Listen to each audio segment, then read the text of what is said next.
The air in Examination Suite 7 was a lie. It tasted of nothing, smelled of nothing, felt of a temperature so precisely calibrated to human comfort that it ceased to be a sensation at all. It was a perfect, sterile void, designed to be forgotten. Dr. Aris Thorne drew a slow, deliberate breath of this manufactured emptiness and held it, feeling the automated purr of the recycler vents through the soles of his immaculate graphite-grey boots. He stood before the observation window, a sheet of polarized smart glass that looked out onto the pristine white corridor, currently empty. His reflection stared back, a man assembled from clean lines and muted colors, his white coat a stark slash against the charcoal of his uniform, his face a study in disciplined neutrality. The title plaque on his coat read simply, A. Thorne, Chief Medical Examiner, Genesis Division. Below it, almost imperceptible, was the single, sharp chevron of an alpha designation. The reflection was a stranger he wore like a uniform. He let the breath out, a soundless sigh swallowed by the room's ambient hum. Today was a day of routine assessments. Assets from the lower sectors were being cycled through for their biannual diagnostics. It was work of profound importance and profound tedium. He was a physician, but his patients were not people. They were investments, biological machinery maintained for optimal performance. His purpose was not to heal, but to calibrate. The door slid open with a soft, pneumatic hiss, admitting two figures. The first was an enforcer, clad in the matte black armor of the consortium's security detail, their helmeted face a blank, intimidating slate. The second, held by a firm grip on the arm, was the asset, Unit 734. The file had appeared on Aris's datapad an hour prior, a sparse collection of biometric data and performance metrics. Designated Beta, age indeterminate, estimated early 20s. Origin, Sector Gamma, Genesis Program, Cohort 9. No history of deviance, no emotional spikes, a model of stability, a perfect, functional cog. The enforcer guided the asset to the examination chair in the center of the room, a sleek, menacing piece of equipment that was more restraint system than furniture. The asset moved with a liquid economy of motion that belied the enforcer's hold, a strange grace that seemed out of place in this world of rigid angles. They were thin, dressed in the simple grey tunic and trousers of their designation. Their hair was dark, cut short and severe, but it couldn't entirely tame a slight wave that softened the line of their skull. Their eyes, when they briefly lifted to meet Aris's, were a deep, unsettling shade of grey, like a storm-clouded sea. They held his gaze for a fraction of a second too long, a flicker of something unreadable in their depths before they dropped to the floor. There was no fear. There was no defiance. There was only a profound and unnerving stillness. Unit 734 for assessment. The enforcer's voice was a synthesized rasp, devoid of inflection. Secure him to the chair, Aris instructed, his own voice calm, measured. He turned from the window, his movements precise. He approached the main console, his fingers dancing over the holographic interface, pulling up the asset's vitals. Heart rate, 62 beats per minute. Respiration, 14 breaths per minute. Blood pressure, 110/70. All perfectly within baseline parameters. He was a picture of health, a testament to the consortium's meticulous design. The enforcer locked the magnetic restraints around the asset's wrists and ankles. The soft click-clack of the mechanisms was the only sound that broke the room's low hum. The asset, Kyle. The name was a ghost in the file, a vestige of a life before designation, redacted but still faintly visible, if one knew where to look, did not flinch. He simply sat, his head bowed slightly, his hands resting loosely in the cuffs. "You may wait outside," Aris told the enforcer. The helmeted head turned, a slight, almost imperceptible hesitation. Director Valerius's orders were for constant supervision. "And my orders are for a sterile examination field. Your presence is a contaminant. The biometric sensors in this room are more than adequate for monitoring. Wait outside." Aris did not raise his voice. He did not need to. The alpha designation on his coat, the quiet authority in his tone, was enough. The enforcer gave a stiff, formal nod and exited, the door hissing shut behind them, leaving Aris alone with the asset. For a long moment, there was only silence. The rhythmic pulse of the asset's heart rate displayed on the monitor was a steady, metronomic beat in the quiet. Aris picked up a diagnostic scanner, its cool metallic weight familiar in his hand. "This is just a checkup," he said, the words feeling rehearsed, hollow. He had said them thousands of times. They were meant to be a balm, a tool for compliance. He didn't expect a response, and he didn't receive one. He moved closer, the scent of the room's sterilizing agents sharp in his nostrils. He began the scan, starting at the asset's head, the device emitting a low, pleasant chime as it catalogued neural activity, cellular integrity, and genetic markers. He was a machine observing another machine. That was his function. He moved the scanner down, over the thin shoulders, the chest. He was close now, his arm brushing against the assets. The fabric of the grey tunic was coarse, utilitarian.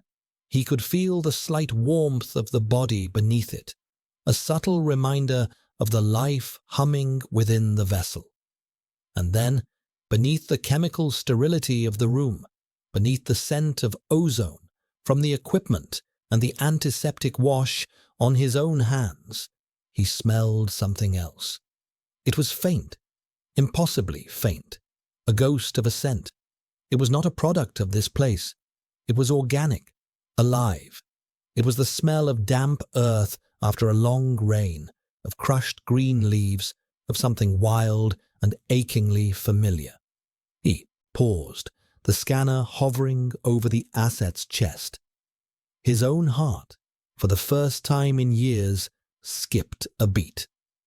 He straightened up, pulling back from the asset, the diagnostic scanner feeling suddenly heavy in his hand. He placed it on the console with a soft click, the sound unnaturally loud in the pressurized silence. His mind, usually a fortress of logic and clinical detachment, was suddenly in disarray. The scent. It was an anomaly, a variable he could not account for. It did not belong here.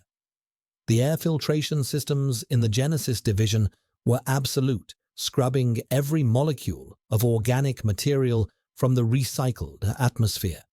Nothing unauthorized, nothing from the outside was permitted to breach these walls. He had worked in this facility for 12 years, and in all that time, the only scents he had ever encountered were those of sterilizing chemicals, ozone, and the faint, coppery tang of blood. This was different. This was a scent from a memory, from a dream of a world he was told no longer existed. He looked at the asset, Unit 734, Kyle.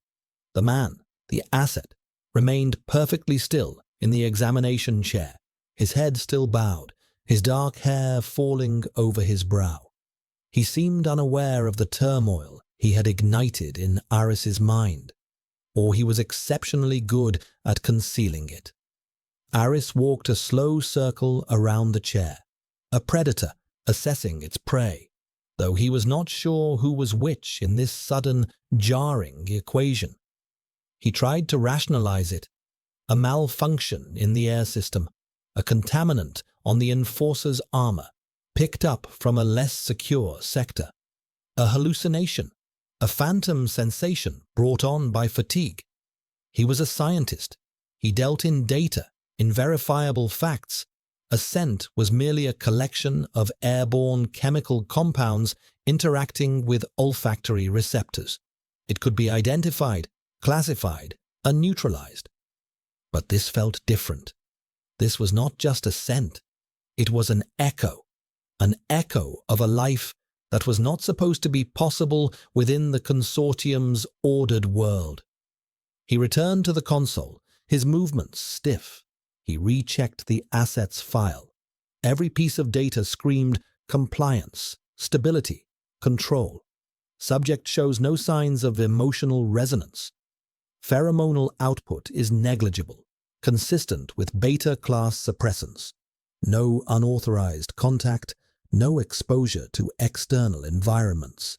The file was a lie, or his senses were. He preferred to trust his senses. He picked up a neural resonator, a more invasive tool. "I need to check your cognitive responses," he stated, his voice a shade too tight. He approached the asset again, his pulse a low drum against his ribs. He had to get closer. He had to be sure. He stood behind the chair, leaning over Kyle's shoulder to apply the resonator's contact pads to his temples. As he leaned in, the scent hit him again, stronger this time. It was clinging to the man's skin, woven into the fibers of his tunic, emanating from the very core of his being. It was not just earth and leaves. Beneath it, there was something else, something warm and exquisitely complex. It was the scent of another person, not the sterile, neutral scent of a beta or the sharp, aggressive scent of an alpha. It was the subtle, milky sweet, and deeply calming scent of an omega, an unsuppressed omega. It was a scent of bonding. The resonator slipped from his fingers, clattering onto the sterile floor. The sound was a gunshot in the quiet room. Kyle flinched, a small, almost imperceptible tremor that ran through his body.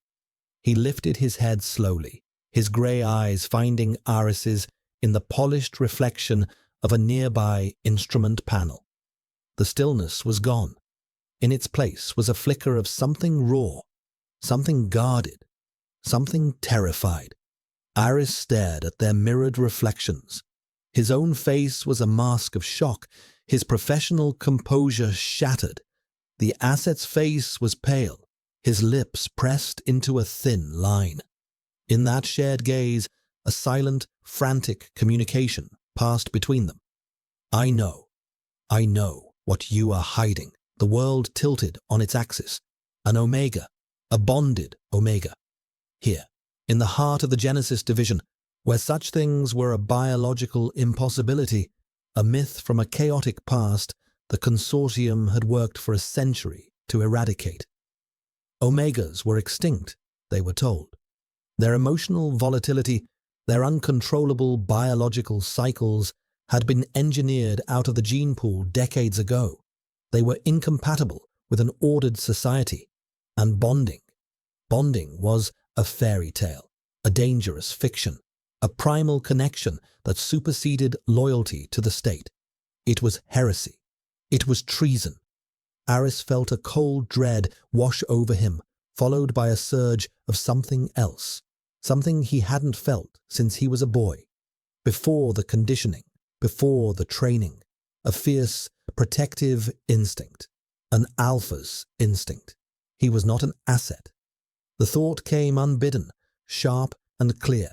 He was not an experiment. He was a person, and he was in terrible, mortal danger. Aris bent down, his movements slow and deliberate, and picked up the resonator. His hand was trembling slightly. He forced it to be still. He had a choice to make, and he had to make it in the next 10 seconds before the enforcer outside became suspicious, before the room's ambient sensors flagged his own physiological spike and alerted Central Command. Report the anomaly, or conceal it. His entire life, His entire identity had been built on the first choice. But the scent of rain and leaves, the impossible ghost of an Omega's bond, was pulling him with terrifying force toward the second. From Kyle's perspective, the world was a series of managed sensations. The recycled air was a constant, neutral pressure against his skin. The grey of his tunic was a color that absorbed light without comment. The hum of the facility was the monotonous lullaby of his existence. He had learned long ago to find life not in the grand gestures of freedom, which were impossible, but in the microscopic rebellions of the self, the rebellion of memory, the rebellion of a secret held so deep within him that the consortium's scanners and physicians could not find it. He had felt the shift in the Alpha Doctor the moment it happened. It was not something he saw, but something he sensed in the air, a subtle disturbance in the sterile field that separated them. One moment, the Doctor was an extension of the machines around him, cold, precise, and predictable. The next, he was present. The clinical distance had evaporated, replaced by a sudden, sharp focus that felt like a physical touch. Kale had kept his eyes downcast, his breathing even, his heart a slow, steady drumbeat he had trained for years to control. Panic was a fire that would consume him. Stillness was a shield. He had lived with the scent for so long that he barely noticed it anymore. It was a part of him, a phantom limb, a constant, low-level ache of presence in the midst of absence. It was the scent of Elara. It was the scent of the hidden grove behind the reclamation barracks where they had met in stolen moments, the smell of the damp earth and the silver-leafed moon-willows that grew only there. It was the scent of her skin, warm and alive, the scent of their bond settling into his very cells, a permanent mark that no suppressant, no chemical wash, no amount of conditioning could ever erase. The consortium had taken her.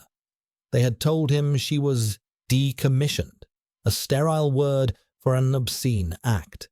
They had scrubbed her from the records, declared their bond a psychological aberration, a malfunction in his programming. They had tried to scrub her scent from his skin, but they had failed. The bond was deeper than skin. It was in his blood, his bones, and the scent was its ghost, its promise.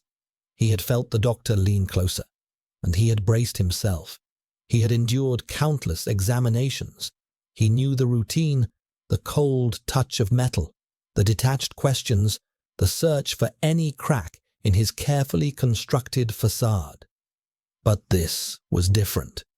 He felt the Doctor's breath hitch, a tiny, involuntary gasp of air.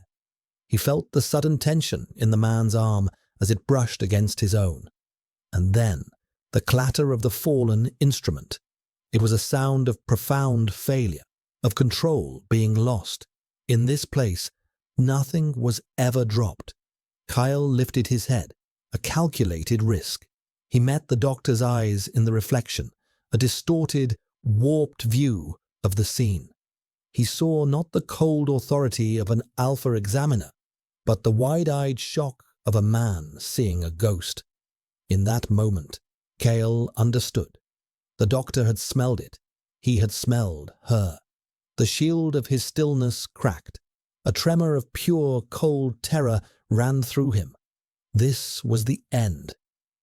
The Doctor would make his report. The anomaly of Unit 734 would be flagged. He would be taken to a place beyond examination rooms, a place of deconstruction, where they would peel him apart layer by layer to find the source of the failure. They would find Ilara's memory, her scent, and they would extinguish it for good. He was not an asset. He was her other half. He was not an experiment. He was her anchor in the world. He was the one who remembered. The doctor bent to retrieve the fallen device, his movements unnervingly slow. Kyle watched his reflection, his own heart, now a frantic bird, beating against the cage of his ribs. He had to do something. He had to regain control of the situation. But how? He was strapped to a chair, a nameless unit in a system that had absolute power over him. The doctor straightened, the neural resonator back in his hand. His face was a blank slate again, the moment of shock wiped away. But his eyes were different. The clinical detachment was gone, replaced by an intensity that was far more dangerous. He looked at Kyle, not at his reflection, but directly at him. His gaze was searching, questioning. It was not the look of a scientist observing a specimen. It was the look of a man trying to solve a puzzle that had just rewritten all the rules of his universe. The silence stretched, thick and heavy with unspoken words. The fate of Kyle's world, the tiny secret world he carried inside him, rested on what this man would do next. He could press a button and erase him. He could write a report and condemn him. Or he could do something else. Kyle held his breath, waiting. The doctor's knuckles were white where he gripped the resonator. He took a single step forward, closing the small distance between them. He did not speak. He did not move to apply the device. He simply stood there, breathing in the impossible scent of a forgotten world. And for the first time, Kyle felt a flicker of something other than terror. It was a fragile, terrifying thing. Hope. Aris forced his lungs to work. Inhale, exhale. The basic mechanics of life felt alien, a process he had to consciously manage. His mind raced, processing the implications with the terrifying speed of a man whose entire worldview had just been detonated. An Omega. A bond. These were not just anomalies. They were foundational cracks in the consortium's ideology. The system he served was built on a lie, the lie of engineered perfection, of a humanity cured of its chaotic, emotional past. This asset, this quiet, still man in the chair, was living proof of that lie. He looked at the data on the monitor, the cold, hard facts that screamed beta. Then he looked at Kale, at the guarded terror in those storm-grey eyes, and he trusted the scent. The data was the lie. His training, his conditioning, his entire career screamed at him. Report. Neutralize the threat. Uphold the order. It was the logical, rational, safe thing to do. Director Valerius would commend his diligence. He would be rewarded for his loyalty to the system, and Kale would be taken away, his secret dissected and destroyed, and the ghost of the Omega scent would be sterilized from this room forever. A neat, clean solution. But the scent was still in the air, a persistent, beautiful heresy. It smelled of rain and life and a connection so profound it could survive an apocalypse. It called to something deep within him, a part of his own biology that had been systematically suppressed since birth. The alpha instinct to protect, not to dominate, to shelter, not to control. It was a dangerous, archaic impulse, one he had been trained to identify and eradicate in himself and others. Yet here it was, roaring to life in the sterile silence of Examination Suite 7. He had to know more. He had to understand. This went beyond a simple medical assessment. This was a revelation. He placed the neural resonator back on its magnetic cradle on the console. There appears to be a minor inconsistency in your baseline metabolic readings, he said, his voice a flawless imitation of his usual clinical tone. He hoped the room's audio sensors would not detect the tremor in his hands. I need to run a bio-level analysis. It will require a blood sample. This was a lie. The standard checkup was complete. A blood sample was within his authority to request, but it was a deviation from the protocol for a routine assessment. It was a risk. It would be logged, but it would buy him time. More importantly, it would give him a reason to be close to the asset again, a reason to speak. He turned to a supply cabinet, his back to Kale, and began preparing a syringe and a collection vial. His movements were automated, the muscle memory of his profession taking over while his mind spun. He needed to ask a question, but it had to be a question that would sound like part of the procedure.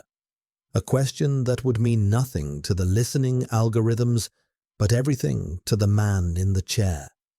He turned back, the needle in his hand. He approached Kale, his face a perfect mask of professional indifference. "The Genesis program in Sector Gamma," he began, his voice low, and even as he swabbed Kale's arm with an antiseptic pad. "Cohort 9 was one of the last before the sector was fully automated. There were reports of environmental contaminants." He paused, looking directly into Kyle's eyes. "Did you ever have exposure to unengineered flora?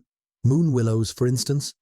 The name was a shot in the dark, a fragment from a banned text on pre-consortium botany he had read once, years ago. A wild guess, an instinct. Kyle's reaction was instantaneous and profound. He didn't gasp or cry out. He simply stopped breathing. His grey eyes widened, the terror in them replaced by sheer, unadulterated shock. The carefully constructed walls of his composure crumbled, and for a single, breathtaking second, Aris saw the raw, vulnerable soul beneath. He saw the memory of a hidden grove, of silver leaves, of a person he was not supposed to remember. The confirmation was as clear as a spoken confession. Aris pressed the needle into the vein, his touch surprisingly gentle. The machine of his training was still operating, drawing the blood, labeling the vial. But the man inside was reeling. He had not just found an anomaly. He had stumbled into a secret history, a love story that had somehow survived in the cracks of their sterile world. He withdrew the needle, pressing a small gauze pad to the puncture. He straightened up, his mind made up. The choice had been made the moment he spoke the word moon willows. He was no longer an observer. He was a participant. "Your metabolic rate is stabilizing," he said, his voice carrying the calm authority the room's sensors expected. He turned to the console and began typing, his fingers flying across the holographic keys. He was not logging the truth. He was building a firewall of lies. "Patient, Unit 734. Assessment complete. Vitals stable, within baseline. Anomaly noted. Minor metabolic fluctuation, consistent with trace environmental exposure from Sector Gamma archives. Recommendation: standard nutrient cycle, 48-hour monitoring in designated quarters. No further action required." He submitted the report. The data flowed into the consortium's vast, unblinking network, a perfectly crafted piece of fiction. He had just committed treason. He had just signed his own death warrant if he was discovered. He had just chosen the man in the chair over the system that had created him. He looked over at Kale. The asset was watching him, his expression a mixture of disbelief and a fragile, dawning trust. The scent of rain and leaves and a bonded Omega seemed to fill the room. No longer a ghost, but a living, breathing presence. Aris felt its pull, a current that was dragging him out of the safe, sterile harbor of his life and into a vast, unknown ocean. And for the first time, the lie of the recycled air felt suffocating. He wanted to breathe. The journey back to the holding cell was a study in controlled tension. Kale walked between two enforcers, his steps measured, his gaze fixed on the sterile white corridor ahead. But inside, his world had been fractured and remade. The doctor's words echoed in his mind. Moon willows. The word was a key, unlocking a door to a part of his memory he kept barricaded against the daily intrusions of the consortium. He could see it, feel it. The cool, damp air of the grove. The way the silver leaves of the moon willows shimmered in the faint light that filtered through the sector's smoggy sky dome. He could feel Ilara's hand in his, her warmth, a stark contrast to the cold of his current reality. She had loved those trees. She said they remembered the real moon, the one from the old stories. He had not heard that word spoken by another person in 6 years. 6 years, 2 months, and 14 days since they had taken her away. For the Alpha Doctor to know it, to say it, it was impossible. It meant the Doctor had not just smelled her scent. He had understood it. He had recognized its origin. This was a level of perception, of knowledge, that was terrifying. It made the Doctor more dangerous than any enforcer, but it also made him something else, an ally. The thought was so foreign, so perilous, that Kale immediately tried to crush it. Trust was a luxury he could not afford. It was a vulnerability the system was designed to exploit. And yet, the Doctor had lied for him. Kyle was not a fool. He had seen the fabricated report on the console's reflection. Trace environmental exposure. A plausible, clinical explanation for an impossible truth. A lie that had, for now, saved his life. He was guided into a small, featureless cell. A cot, a sanitation unit, 4 white walls. The door slid shut with a heavy, definitive thud, locking him in. He was alone, but the room was crowded with ghosts and possibilities. He sat on the edge of the cot, the thin mattress yielding slightly beneath his weight. He brought his wrist to his face, the spot where the Doctor had drawn his blood. He could still feel the phantom pressure of the man's fingers, a touch that had been precise yet not unkind. And beneath the sharp, fading scent of the antiseptic, he could smell it. Faintly, the Doctor's own scent. It was clean, sharp, like cold mountain air and ozone, the scent of a powerful, controlled alpha. But there was something else under it, something suppressed and subtle. A hint of wood smoke and old paper, the scent of quiet contemplation, of a fire banked low but not extinguished. It was the scent of a man who was more than his designation. He was a puzzle, an alpha in the heart of the system, a chief medical examiner who knew of forbidden botany and chose to conceal the existence of an Omega's bond. Why? What could he possibly gain from such a risk? There was no logical reason. Altruism was a pathology the consortium had conditioned out of its citizens.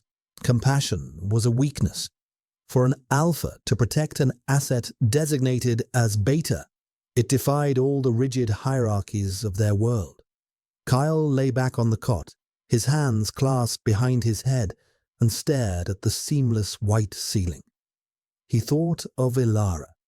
He let the memories he usually kept locked away flood his mind. Her laughter, a sound like wind chimes in the sterile barracks. The way she would trace the lines on his palm, pretending to read his future. "I see a long road," she had whispered once, her breath warm against his skin. "And it leads away from here." He had not believed her then. There was no away from here. The consortium was the world. But now, for the first time, a hairline crack had appeared in that certainty. The Doctor, Aris Thorne, was that crack. He was an unforeseen variable, a human element in a system that prided itself on mechanical perfection. He was a danger, but he was also the first sliver of hope Kale had encountered since the day he lost Ilara. He did not know what would happen next. He knew he was under observation. The lie in the report had bought him time, but it had also placed him and the doctor under a microscope. Any misstep, any deviation would be fatal. He closed his eyes, focusing on the scent that was his secret, his burden, and his only connection to the woman he loved. He had carried it alone for 6 years, a solitary guardian of a sacred memory. Now, someone else knew.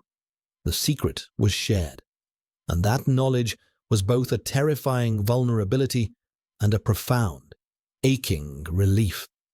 He was no longer entirely alone in his heresy. The weight had not vanished, but for the first time, it felt possible to bear.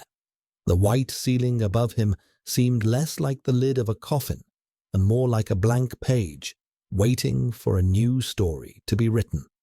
Aris Thorne sat in his private quarters, a space as sterile and minimalist as his examination suite. The only personal touch was a single paper-bound book on his nightstand, its cover worn, its title long since faded. It was a relic, an illegal artifact from a time before all information was digitized and sanitized by the consortium. It was a book of poetry. He had not opened it in years. His datapad lay on the desk, displaying schematics of the facility's ventilation systems. He was not looking at them. He was staring at his own reflection in the datapad's dark screen. The face looking back was calm, composed. It was a liar's face. He had spent the hours since the examination replaying every second in his mind. The flicker in Kyle's eyes, the scent of moonwillows and a bonded Omega, the feel of his own heart hammering against his ribs as he typed the false report. He had crossed a line from which there was no return. He was now a conspirator. He had bound his fate to that of a nameless asset, to a ghost story of a bond that should not exist. Why? The question echoed in the silent room. It wasn't a logical decision. It was an instinct, a chemical reaction. The scent had bypassed his conditioning, his years of disciplined thought, and spoken directly to a part of him he thought was dead. It had woken the alpha, not the consortium's definition of an alpha, a leader, a commander, an enforcer of order.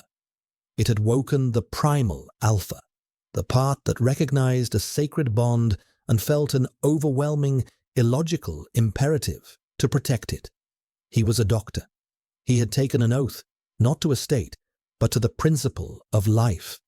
And what he had smelled on Kale was life in its most potent, defiant form. It was a life the consortium sought to deny, to erase. To report it would have been a betrayal of that deeper oath. He stood up and walked to the room's single window. It did not look out onto a real sky, but a high-resolution projection of one, eternally calm, eternally blue, with a few artfully placed, unmoving clouds. It was a perfect sky, a dead sky. He placed his hand on the cool glass. Outside this facility, beyond the city-state's fortified walls, lay the contaminated zones, the wilds, a place of chaos and mutation the consortium taught, a testament to the failures of the past. But it was also a place where moon willows might still grow, where the air was not recycled, where the sky was not a projection. It was a place where an Omega might be able to hide. The thought was staggering. If Kale was bonded, his other half, the Omega, had to be alive, somewhere. The decommissioning had been a lie. They had been separated. Kale was a prisoner, a living experiment. And the Omega, where was she? He felt a sudden, sharp pang of something that felt like grief. For the separated pair, for himself, for the life of quiet desperation he had mistaken for peace. He was not an asset. He was not an experiment. He was a man in a cage. And this man, Kale, had just shown him the key. Aris returned to his desk. He pulled up Kale's file again, but this time he used his clearance to access the deep archives, the redacted layers of the Genesis program. He began to search not for data, but for absences, for records that had been too cleanly scrubbed, for transfers that had no destination. He was looking for a ghost. Her name was Ilara. He found it buried in a corrupted data fragment from a Sector Gamma transfer manifest, dated 6 years, 2 months, and 14 days ago. Unit 801, designation unlisted, flagged for re-assimilation at a high-security research outpost. Outpost Xylos. Officially, Xylos was a deep space communication relay. Unofficially, it was a black site, a place where the consortium sent its mistakes, its failures, its inconvenient truths, a place from which no one ever returned. A cold fury, clean and sharp, settled in Aris's chest. They hadn't killed her. They had taken her. They were studying her, studying the bond. Kale was the control group, the monitored half of a broken whole. This wasn't just a cover-up. It was a monstrous, long-term experiment. The pieces clicked into place. The routine checkups for Unit 734 were not routine. They were data collection. They were monitoring the effects of a severed bond. They were waiting for him to break, for the connection to fade. But it hadn't. For 6 years, it had held. The scent was the proof. It was a testament to a love that was stronger than science, stronger than the consortium. Aris closed the file. The path forward was no longer a question of if, but how. He could not leave Kale to this fate. He could not leave Ilara to the scientists at Xylos. To do so would be to kill the last living part of his own soul. He looked back at the schematics of the ventilation system. He began to trace the lines, not with the eye of a physician, but with the eye of an escape artist. The system was designed to keep the outside out, but every system had a flaw. Every cage had a weak point. He would find it. He would break Kyle out of this facility. And then, somehow, they would go and find his other half. The projected sky outside his window remained placid and blue, a perfect lie. But Aris Thorne was no longer looking at it. He was seeing a real sky, a stormy one, and a long road leading away from here. The thought was no longer terrifying. It was the first breath of real air he had taken in his entire life. The next 48 hours were a silent, high-stakes ballet. Kyle remained in his cell, a model of compliance. He ate the nutrient paste they gave him. He slept during the designated dark cycles. He submitted to the remote biometric scans without protest. But beneath this placid surface, his senses were on fire. He was watching, listening, feeling for the slightest change in the facility's rhythm. He was waiting for the doctor. He knew Aris Thorne would come. The shared secret was a tether between them now, an invisible thread pulled taut across the sterile corridors of the Genesis division. It was a connection that demanded the next move. On the second dark cycle, it happened. The light panel in his cell flickered once, twice, then dimmed to a low, emergency-level glow. The constant hum of the air recycler changed pitch, dropping to a near-silent whisper. For a full 3 seconds, the small red light of the surveillance sensor above his door went dark. It was a window, a tiny, deliberate flaw in the system's perfect vigilance. The door to his cell slid open with a sound so soft it was almost lost in the sudden quiet. Dr. Thorne stood in the doorway, not in his white medical coat, but in the simple, dark grey uniform he wore beneath it. He looked less like a doctor and more like a shadow. He held a single finger to his lips, a universal gesture of silence that felt ancient and profound in this place of synthesized words. Kale was already on his feet. He had not been sleeping. He had been waiting. He felt no fear, only a strange, cold clarity. The moment he had been unknowingly preparing for his entire life had arrived. He followed Iris into the corridor. The main lights were out here too, replaced by the faint, pulsing blue of the emergency strips along the floor. The silence was unnerving. The facility, usually a hive of quiet, constant activity, felt like a tomb. "The surveillance system is on a 3-second reboot loop," Iris whispered, his voice barely audible. "A flaw in the latest security patch I discovered this morning. It happens every 2 minutes. It gives us a series of windows. We have to move." He didn't explain how he had triggered the flaw facility-wide. He didn't need to. Kyle understood. This was not a random occurrence. It was a carefully orchestrated piece of sabotage. They moved down the corridor, their soft-soled shoes making no sound on the polished floor. Their movements were synchronized, a shadow dance between the pulsing blue lights.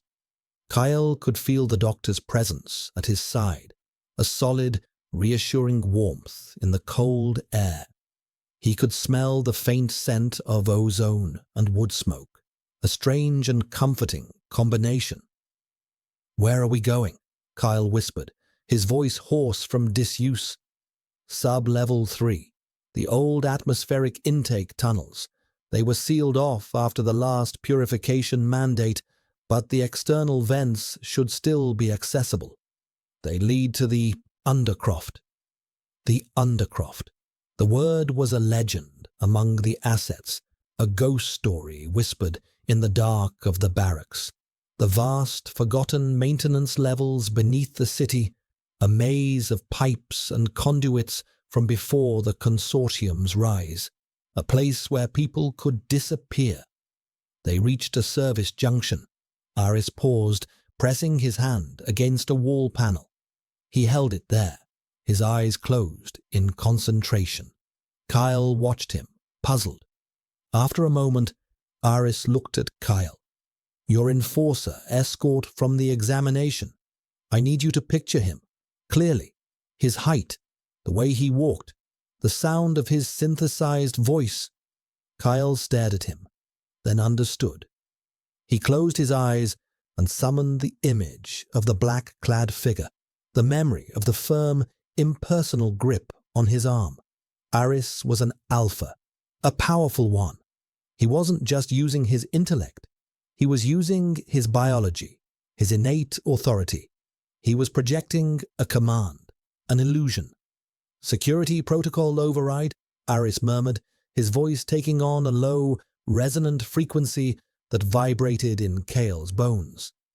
"Chief Examiner Thorne, escorting Asset 734 for supplementary diagnostics. Authorization Valerius, Alpha Prime." A small green light blinked on the panel. A heavy blast door, one Kale had never even noticed before, slid open, revealing a dark, dusty stairwell. The air that wafted out was different. It was stale, but it was real. It smelled of dust, rust, and time. It was the first unrecycled air Kyle had smelled in years. They descended into the darkness, the door hissing shut above them, plunging them into absolute black. For a heart-stopping second, Kale felt a surge of panic, the primal fear of being trapped. Then a soft white light bloomed as Iris activated a small hand loom. The beam cut a path through the thick dust motes dancing in the air. They were in a narrow tunnel, pipes and cables lining the walls like metallic vines.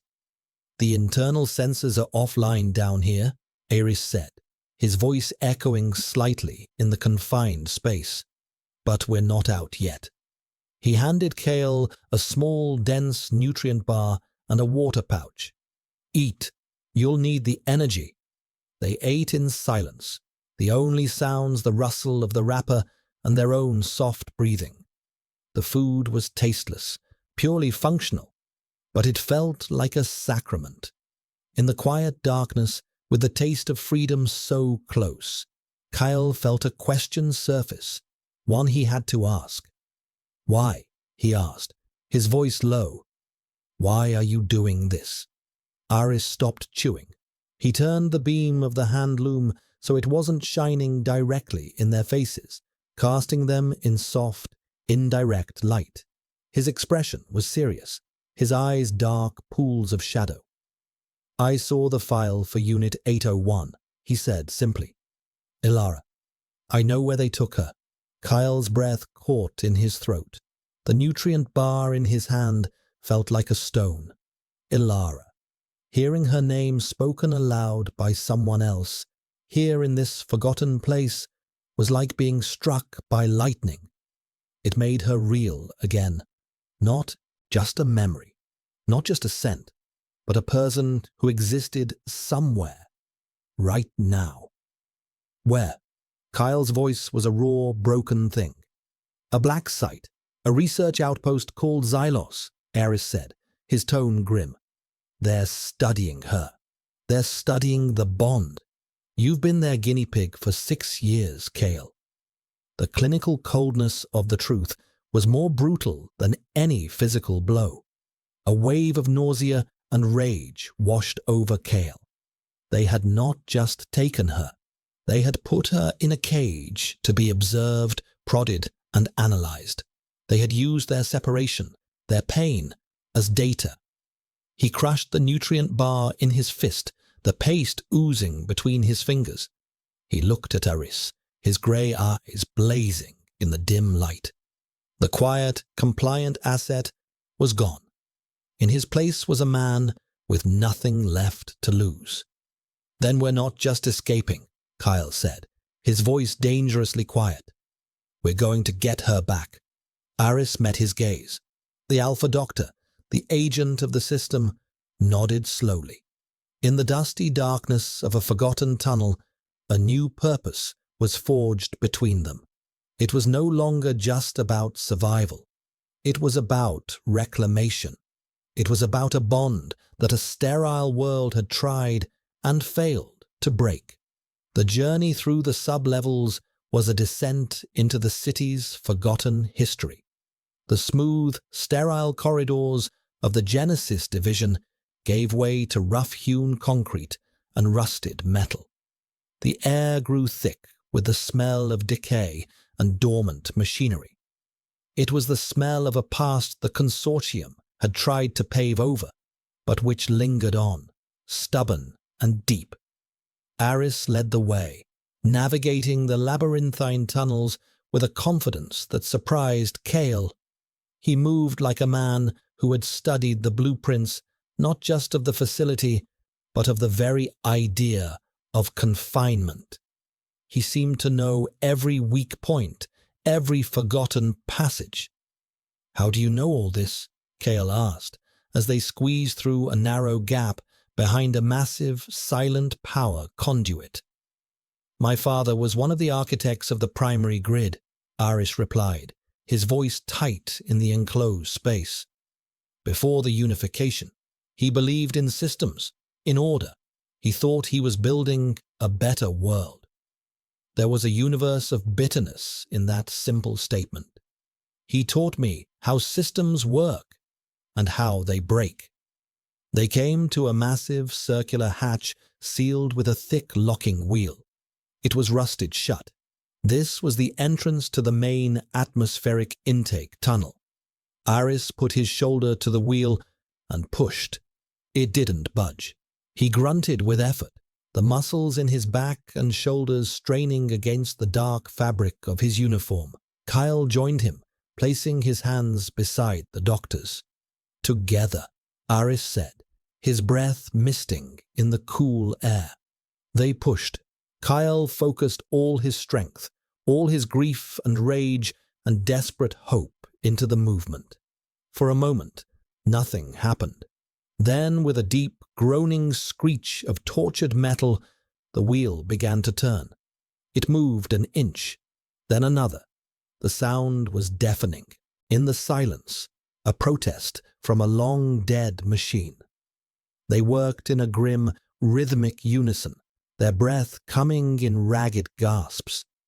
Kyle was acutely aware of Aris beside him, of his strength, of the shared purpose that flowed between them, more potent than any spoken words. The scent of the alpha, sharp and clear, mingled with the smell of rust and his own exertion. It was not a scent of dominance, but of partnership, of a shared struggle. Finally, with a loud clang, the locks disengaged. They pulled the heavy hatch open, revealing a vast, dark tube, wide enough to drive a transport through. A slow, steady current of air flowed out, carrying with it 1,000 new scents: oil, metal, damp stone, and something else, something faint and wild, the scent of the outside. While they caught their breath, a new voice echoed from the corridor behind them, a calm, synthesized voice that dripped with condescending authority. "Dr. Thorne, your deviation from protocol has been noted." Kale spun around. Aris froze. Standing at the far end of the corridor, bathed in the sudden, harsh glare of multiple handlooms, was a squad of enforcers. And in front of them, standing with an unnerving stillness, was Director Valerius. He was a tall, thin man in a perfectly tailored black uniform, his face pale and ascetic, his eyes a pale, cold blue. He held no weapon. He didn't need one. His authority was absolute. "An interesting choice," Valerius continued, his voice amplified slightly. "To abandon a life of purpose and prestige for this, a flawed asset, a biological ghost." Aris stepped forward, placing himself slightly in front of Kale. "The asset required decontamination," Aris said, his voice steady, betraying none of the tension Kale felt screaming through his own veins. "There was a containment breach in his holding cell." Valerius smiled, a thin, bloodless stretching of his lips. It was the most terrifying expression Kale had ever seen. Ah, the lie, the first symptom of emotional contagion.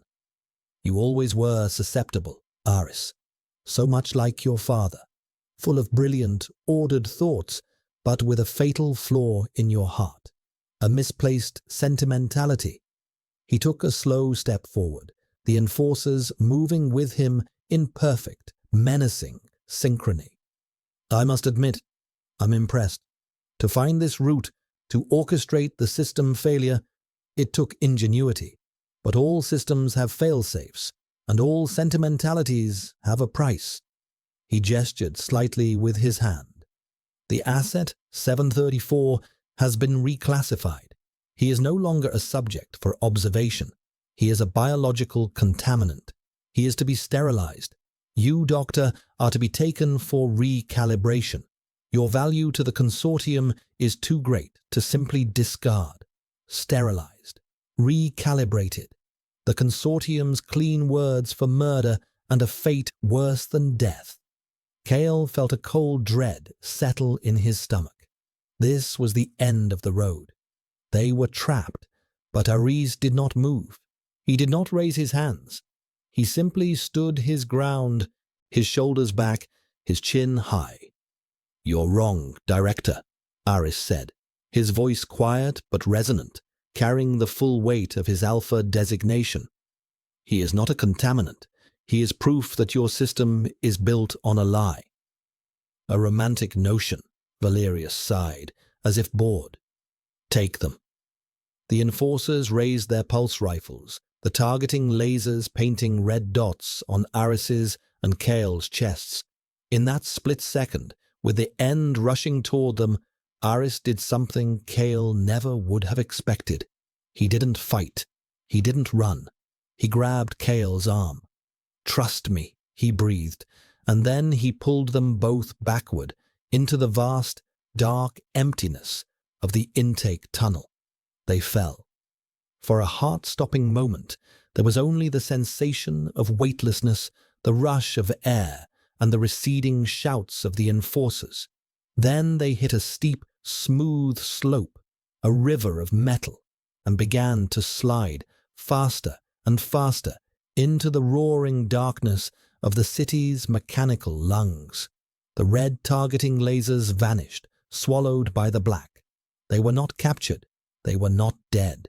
They were falling, together, into the unknown. The slide was a disorienting eternity of darkness and the deafening roar of air. Kale's body slammed against the cold metal of the intake shaft, the velocity stealing his breath. Aris held onto his arm with a grip of iron, a single point of stability in the chaos. The tunnel twisted and turned, a monstrous, unseen serpent in the bowels of the city. Kale had no sense of direction, only the constant, gut-wrenching feeling of descent. He closed his eyes, bracing for an impact that would end it all, just as he thought they would be dashed against a wall or shredded by a giant turbine fan. The slope leveled out.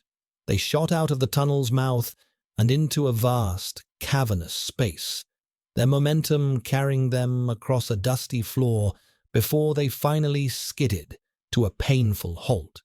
Kyle lay on his back, gasping for air, his muscles screaming in protest. The roaring in his ears slowly subsided, replaced by the dripping of water and the distant groan of ancient machinery. He opened his eyes. Above them, far, far above, he could see a latticework of pipes and catwalks, and higher still, the faint, geometric glow of the city's foundations. They were in the Undercroft. It was a city beneath the city, a sprawling necropolis of forgotten technology. Massive pillars, thick as ancient trees, rose into the gloom. Rivers of murky water flowed through deep channels cut into the floor. The air was thick and heavy, smelling of rust, stagnant water, and something else, something organic and alive, moss. He could see patches of it, a startling, vibrant green clinging to the damp concrete. Aris pushed himself to a sitting position, his face pale and streaked with grime in the dim light. He was breathing heavily, but he was alive. He looked at Kyle, a question in his eyes. Kyle gave a slow, pained nod. He was alive, too. "I told you, I knew how systems break," Aris said, his voice raspy. That was the primary emergency purge chute for the entire sector's atmospheric system. It's designed to vent contaminants directly into the Undercroft filtration pools. Valerius would never follow us down here. He considers this place unclean. Kyle sat up, his body a collection of aches and bruises. He looked around at the immense, desolate space. They had escaped the pristine cage of the Genesis division, only to land in a larger, darker one. "What now?" Kale asked. "Now, we get our bearings," Aris said, climbing to his feet and offering a hand to Kale. Kale took it. The doctor's grip was firm, his palm calloused. It was the first time they had touched out of necessity or clinical procedure. It was a touch of partnership. "Xylos," Aris continued, his gaze sweeping the darkness. "It's a research outpost. That means it needs supplies, personnel transfers. There has to be a transport hub, something isolated off the official grid, something that services the black sites. And how do we find that?" "We find people," Aris said grimly. "The consortium may own the city above, but they don't own the Undercroft. There are communities down here, scavengers, exiles, people who fell through the cracks. They know the secret ways. They know how to move without being seen." It was a dangerous proposition. The people of the Undercroft were said to be feral, untrusting. They would not welcome two fugitives from the world above. But they had no other choice. They began to walk, following the edge of a wide filtration channel. The water beside them was dark and sluggish. The only light came from the faint glow of the city far above and the phosphorescent moss that grew in strange, beautiful patterns on the walls. For the first time, Kale felt the full weight of what they were doing. They were not just fugitives. They were rebels. Their very existence, the secret of his bond, was an act of rebellion against the consortium's sterile order. He looked at the man walking beside him, Dr. Aris Thorne, an alpha, a chief examiner, a man who had thrown away a life of privilege and power for a principle, for a stranger, for the ghost of a scent. Kale still didn't fully understand his motives, but he was beginning to trust them. He was beginning to trust him. As they walked deeper into the gloom, Kale became aware of the scent again. Ilara's scent. Here, in the unfiltered air of the Undercroft, it was different. It was no longer just a memory clinging to his skin. It felt active, like a compass needle, faintly tugging him in a specific direction. He stopped. "What is it?" Aris asked, turning to him. "Her," Kyle whispered, his heart starting to pound. "I can feel her. The bond. It's stronger down here." He closed his eyes, concentrating. It was like listening for a whisper in a storm, but it was there, a faint, persistent pull, a direction, a sense of presence. It made no sense. Xylos was a research outpost, likely off-world or in a remote, isolated zone. She couldn't be here. "The bond works both ways, Kale," Aris said, his voice soft with a sudden, dawning comprehension. "They've been studying its effects on you, in a controlled environment. But what about the effects on her? What if, after all this time, she's learned to use it, to project, to send a signal?" The idea was staggering. That Ilara was not just a passive victim in a lab, but an active participant, reaching out to him across an impossible distance. The scent was not just a memory. It was a message, a beacon. Kyle opened his eyes and looked down one of the dark, intersecting tunnels, a path that seemed no different from any other. But he could feel it. A faint trail, a breadcrumb of scent and feeling leading into the darkness. "This way," he said, his voice filled with a certainty that defied all logic. He started walking, not as a fugitive running away, but as a man with a destination. Aris followed without question, a shadow at his side. They were two men, one guided by science and logic, the other by a love that transcended both. And together, they followed the ghost of an Omega's scent into the heart of the city's forgotten depths.